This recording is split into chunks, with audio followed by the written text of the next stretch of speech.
And welcome back to Week 7 Monday Night Football. I am your host, Bobby Stanley, also known as Prop Holiday on social media, rocking with the GoldBoys. We're here to give you my favorite bets for our doubleheader in Monday Night Football tonight. Two decent games. Normally you expect one to suck. I actually think both are going to be pretty decent. Before we go into tonight's rundown, we get into some TD scores. Let's talk a little bit more about yesterday. Obviously, I do the run through on the 1 p.m.s, but we had some interesting information the second half of yesterday and Sunday Night Football for those who watch. Now, quick injury updates across the league. Brandon Ayuk, torn ACL. He is done for the season. Thank God he got paid ahead of time. Jaden Daniels with his ribs week to week. Deshaun Watson, Achilles is confirmed.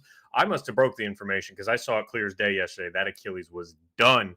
He is gone for the rest of the season. TJ Hawkinson is practicing already this week for Thursday Night Football in his matchup with the Rams, so he could make his season debut. And Cooper Kupp is scheduled to return on Thursday Night Football. So a good matchup coming for Thursday Night Football. I was pretty high on the Jets. I was bullish on the Jets last night.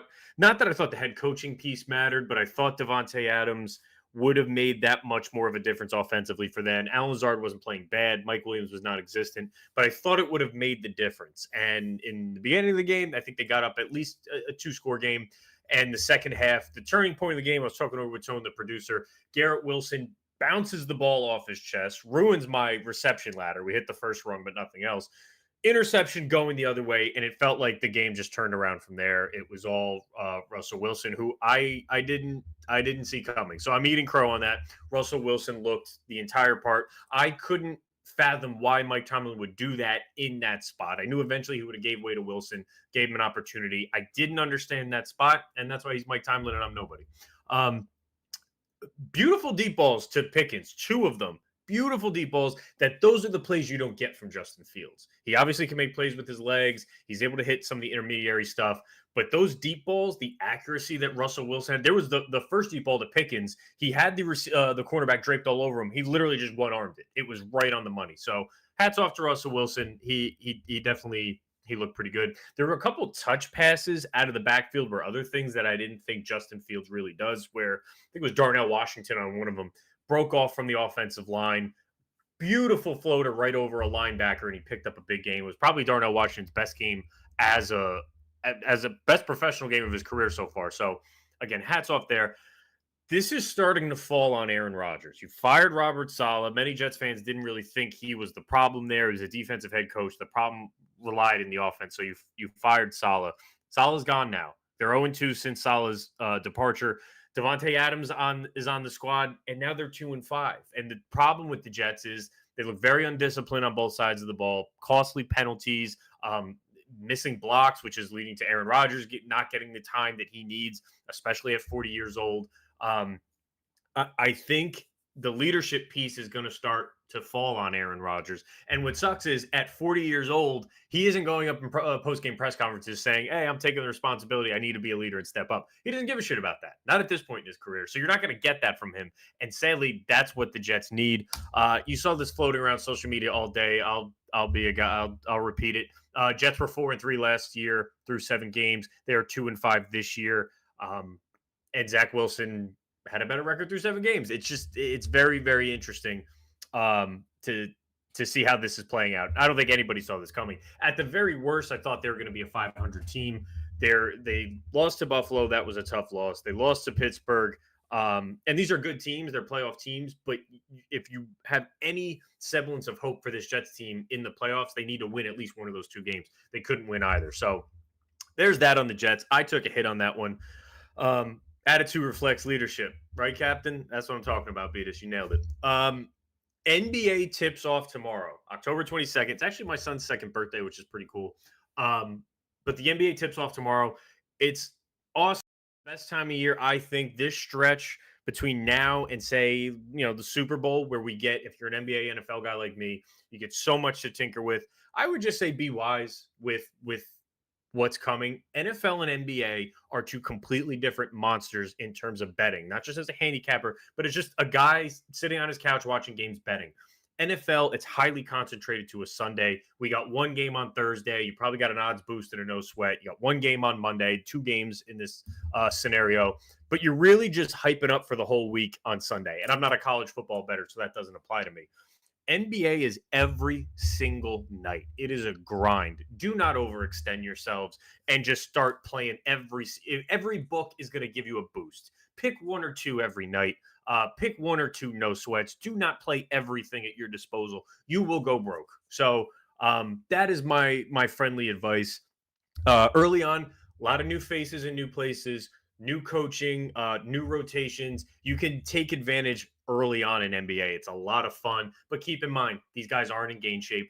They're probably not playing the full set of minutes, and some of these rotations are going to be clunky. Coaches are trying to figure out who can I pair with? Can I play him in a small ball five? Can I roll these two guys out at once? It's not all going to work. So do not go all in early in the season. But there's a couple lines out there that I've already given out in the prop shop. I know my guys are in here. I'll give out one now because I know the lines are moving. So if you're listening, Dyson Daniels, Atlanta Hawks, over 10.5 points plus rebounds. I think it may have moved to 11.5. I still like it there. He should be in 25 to 28 minute range. He's going to shoot. He's going to get a lot of opportunities on the perimeter, playing with Trae Young, I should say. So Dyson Daniels, new face, new place, minutes boost, over 10.5 points and rebounds. I would still play it at 11.5. So there's a free one for you, a quick one, but we're going to start incorporating some more NBA into this podcast as the season rolls around. We'll do some Thursday night, that touchdown liquor cabinet. We're going to probably wrap up the show with a cross NBA NFL parlay. Haven't thought of a name of it yet. If you could think of a good segment to call our NBA NFL parlay, drop it in the comments. We are looking to name a new segment of the show. Let's talk about tonight's doubleheader.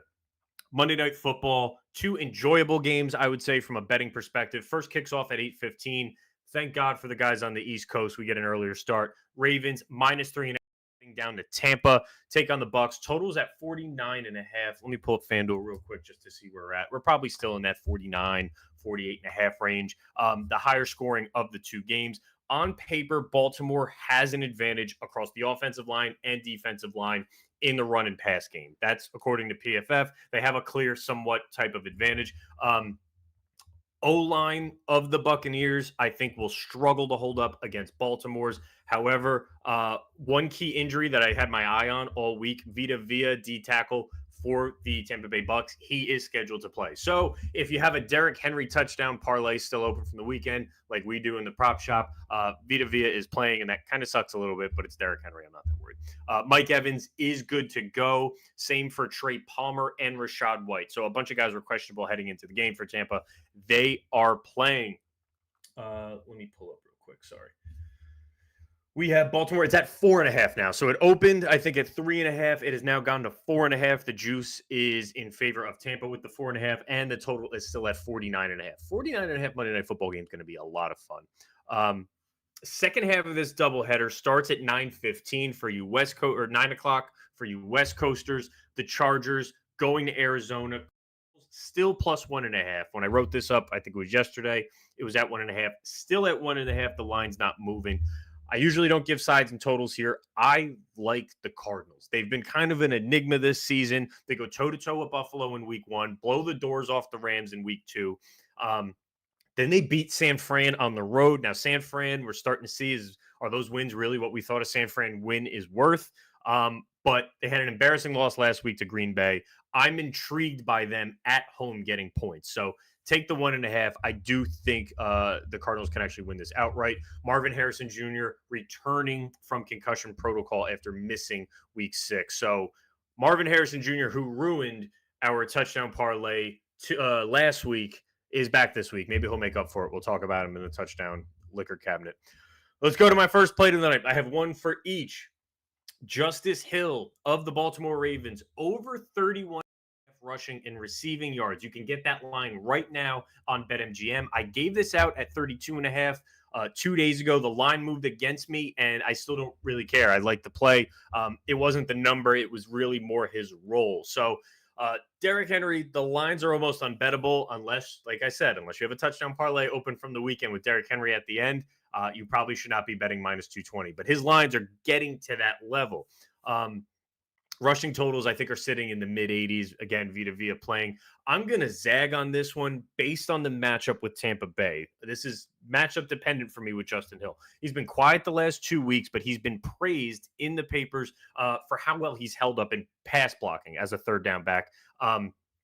He's shockingly playing 46% of snaps to Derrick Henry's 54. You would think it'd be a bigger disparity than that. He's actually been on the field quite a lot. The Bucks ranked 31st in targets to opposing running backs this season, 48 total targets, and they are second in receptions to opposing running backs. He's hit this in 3 of 6 so far in a game that I think his snap boost is going to be closer to 50-50 with Derrick Henry. Bucks defense ranks 8th overall in blitz rate. So if I got a third down back who is very successful at pass blocking, I'm playing a team who's heavier on the blitz rate. Give me that blocking running back in there to get a little bit more snaps than usual. And then if you look at, a lot of people are on Lamar's rushing tonight. I don't like his rushing on a total. I don't like his rushing on attempts. I was trying to track how does Lamar perform. I took his total scrambles. I think he has total 10 scrambles on the season, not designated runs, impromptu runs. 10 of those on the season, 3 of which came against the blitz. So not even, 30% of those are coming from the blitz. I wanted to see a higher rate. You would think if they are blitzing, he's more apt to take off. He's not. He's very, very good at diagnosing the blitz, and he's had success against so far this season. So not huge on his rushing totals today. Think it bodes well for Justice Hill if they are bringing that blitz. As far as numbers, if his median rush attempts, so not his average, his median, that in the middle through 6 games, 4 with 4.5 yards per carry, giving us a baseline of like 15, 16 rushing yards. I like both. I think if you want to sell him as a pass catching running back and you don't want to give up your hand to what the play is, you're going to have to give him some carries. So I love Justice Hill. You could still get it 31.5 rushing and receiving yards over on BetMGM. Todd Monken is going to drop some type of receiving play for Hill. I think his receptions are at 2.5 juice to the under. Would not be shocked to see him get to 3 receptions tonight. We don't bring up BetMGM a lot on this show, but BetMGM is offering a fantastic line on the I might have pulled up the wrong one. Head over to BetMGM. I'll say that way. I'm locking in one of my bets over there. I'm going to go back and bet Justice Hill at 31.5. If you're new to BetMGM, you can take up to 1,500s in bonus bets, paid back if your first bet doesn't win. Just hit the link in the episode in the description below to sign up. You must be 21 plus. Gambling problem? Question mark? Some days I ask myself. Call or text 1-800-GAMBLER. All right, guys. I gave you one in the early slate. That'll be the game I catch most of. It's really hard to stay up for these late games. That tends to happen with NBA too. Watch a lot of East Coast games. I handicap the shit out of the Orlando Magic. Portland Trailblazers, not so much. Trey McBride tonight on the Arizona Cardinals. Over 5.5 receptions. I got it at plus 120 over on Fanatics, a book that we don't talk a lot about. But over on Fanatics Sportsbook, plus 120 for 1 unit on Trey McBride. Chargers run zone defense at the highest rate in the NFL, and they're highly successful at it. But I'm willing to attack this line at the price we're getting. It's why I'm going with receptions instead of receiving yards. McBride is seeing a 25% target share against zone defenses this season. Murray's pass attempt line, juiced to the overs at 31.5. So I'm projecting about 8 targets for McBride, and I'm getting plus 120 over on the 5.5. I know you can still get some plus 105, plus 110s. I know Marvin Harrison is back. I don't care. I think this is more of a Trey McBride matchup against that zone defense. He hits this mark so when he sees 8 or more targets, which is what we're projecting him at, 25% target share, 31.5% pass attempts on Kyler Murray, projecting him at 8 targets. When he gets 8 targets this season, he goes over this mark in 2 of 3, and the one that he missed, he landed on the hook. He landed on 5 receptions. So total sitting at 44.5, still at 44.5. A little bit more back and forth, not as lively as the Tampa and Baltimore game, but 44.5 is decent. If we get a 24-20 game, I'll be ecstatic in that late spot. So a lot of attention should be given to Marvin Harrison Jr. Let's roll with Trey McBride over 5.5 receptions, and you're getting it at plus money. Before we go into the touchdown liquor cabinet, let's hear from my friend Brad Thomas. Wait, before we get back to the picks, I wanted to thank you all for watching. Friends don't let friends watch videos without hitting the like button. So go ahead and press the thumbs up button and like the video. If you're new here and not subscribed, you should go ahead and do so because we're dropping new content each and every day on the GoldBoys Network. We strive to cover every sport and give out picks and analysis and valuable information for free on the GoldBoys Network. So make sure you're subscribed and hit the bell so you can get notified when we drop something new. I'm Brad Thomas. Let's get back to the picks.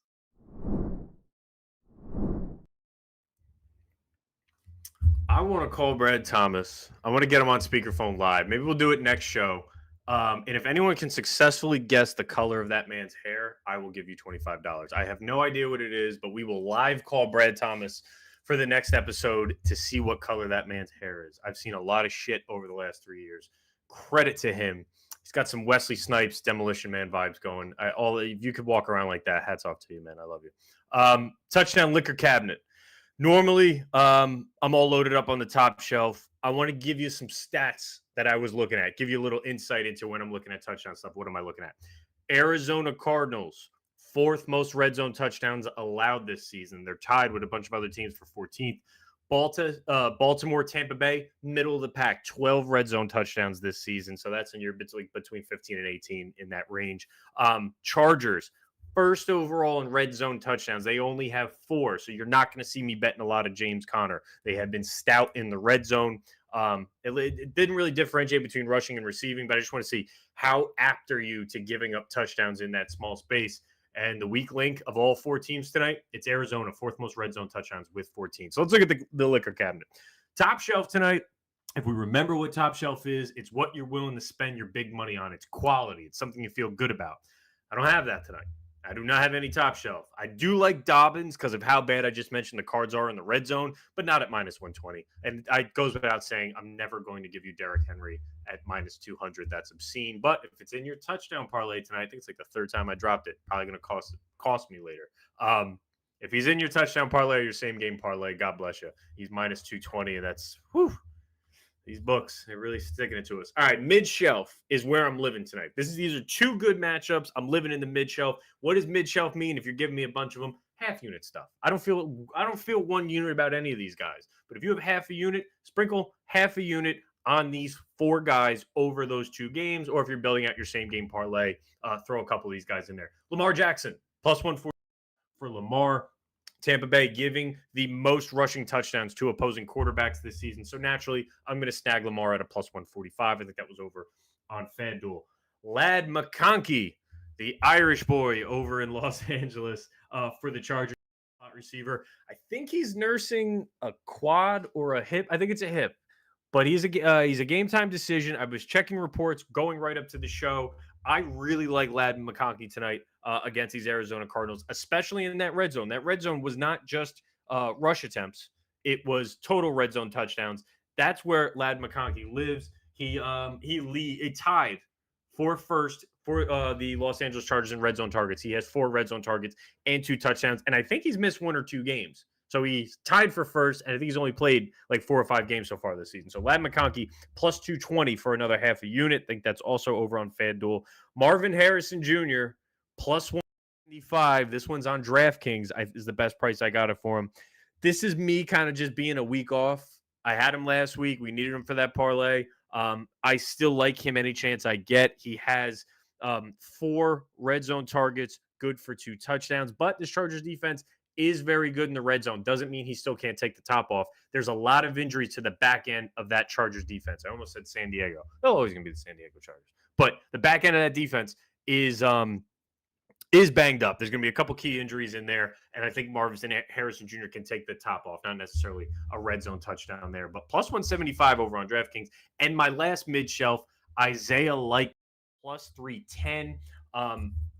Likely also leads the Ravens, but with 6 red zone targets, good for 2 touchdowns. So that's kind of the angle I'm going at. I was looking at the red zone piece. I don't feel great about Connor or Derrick Henry at the odds we're being given. J.K. Dobbins, should he get in? Yes. I would. If you told me to flip a coin, I'd say he probably does get in, but not at the price that we're expected to pay for it. But these other guys, these mid-shelves, I think that should be where your money lands. If you walk away with 2 out of the 4 of those, you will be positive on the night for touchdown scores. and well Vaca. Lad McConkey, I'm going back to him.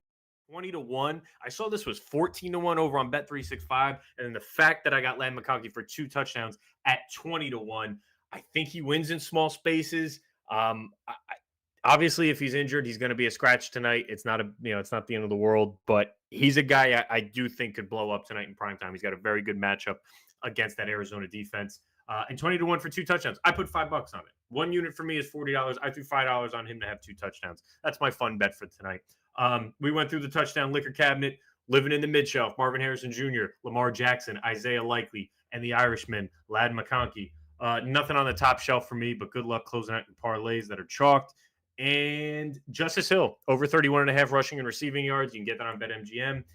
And Trey McBride, over 5.5 receptions at 20 plus money anywhere you go. I got that over on Fanatics.